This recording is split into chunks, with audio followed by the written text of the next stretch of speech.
What drove me to come here was my friendship with Larry. He implored me that this has to be done, and this is for his project. For our movie. For his lifetime dream of exposing to the world the history of Orange County 69, which this is the 50th year for 69, and so much shit came about, happened. What kind of stuff, man? Well, Man on the Moon, the Vietnam War, everything, you know. We have both been slightly discombobulated, walking around what used to be our neighborhoods, right? And now it's part of Disneyland. Say a few words on that, man. You know about how weird that is. That we're in Disneyland now. That our youth is gone. And this just happened. Well, I mean, we drove around and didn't identify anything, you know. I haven't seen the Matterhorn once, and that used to be the iconic thing you could see from miles A away. landmark. Absolutely. Now all you can see is the Disneyland showing its butt now. You know? It's signed in. Yeah.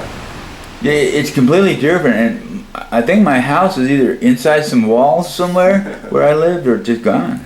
But the one thing I was pleased about is the lack of graffiti. You know, up in Oregon, I mean, things are always tagged, but here I guess they immediately covered up. There's like it never happened. Yeah, it's like a psychological. We've discussed quite a bit how when we were young, this county was all Republican almost.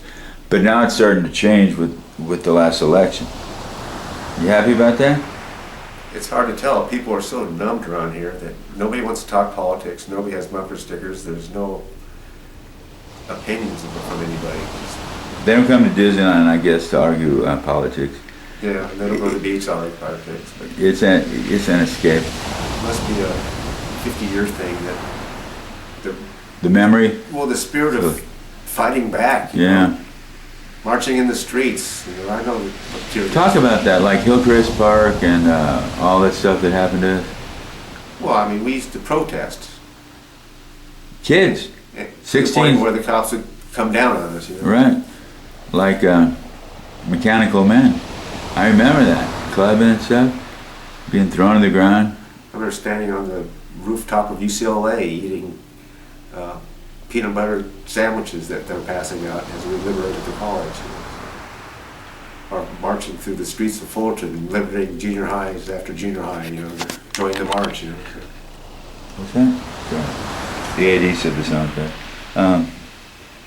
We visited one of our old haunts, and it wasn't there, but you tracked it down. And it's Thousand Steps Beach. Kind of talk about that experience, which was a good one. Well, Thousand Steps Beach was an iconic beach because it was hard to park, to find a spot.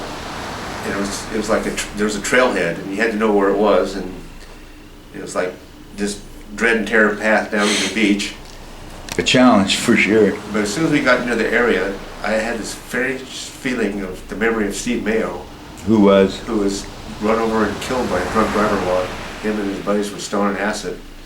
And so to get to the new, there was never a sign that said 1,000 steps. And so only the locals were really hip to it. Yeah. And so we stopped at a surfer shop next to Taco Bell so we could use the outhouse. And he said, well, it's on 10th Street.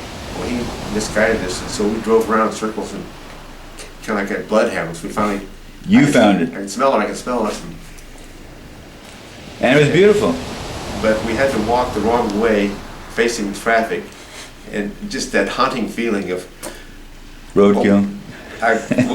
We all came together for this, flew here just so we could fix some time warp thing, you know, that this is where we die, you know, so this is where it ends. I thought about that too. This whole trip would end with us getting, you know. splattered. Yeah. Or as the surfers call it, thumped. And tell us about the wedge. You really like the wedge, right? And that camera? So we started talking to these guys in their 30s, the local older surfers there, you know, kind of overlooked what do they call the young kids, the bodyboarders. Yeah. But they said, no, did you hear what happened? That the lifeguard tower totally burned down. And this is an iconic lifeguard tower because the wedge has taken many lives and paralyzed a lot of people because it's a 18 to 20 foot break that breaks right on the shore. About 3 inches under you. Yeah. And there's people had carved names like a memorial on this piece of driftwood. And so as soon as they found out that the lifeguard tower had burned down, it was cleaned up, they rushed to the dump and found that charred hole. With all the names, yeah. Were these folks who were, all of them were killed there at the wedge, right? Well, it was kind of a Surfer memorial, but they did have the names of the ones who had been killed and paralyzed, and so the surfers and the lifeguards have a mutual respect. So. Oh yeah, they were cool. How about the lifeguard we talked to, the young kid who never heard of?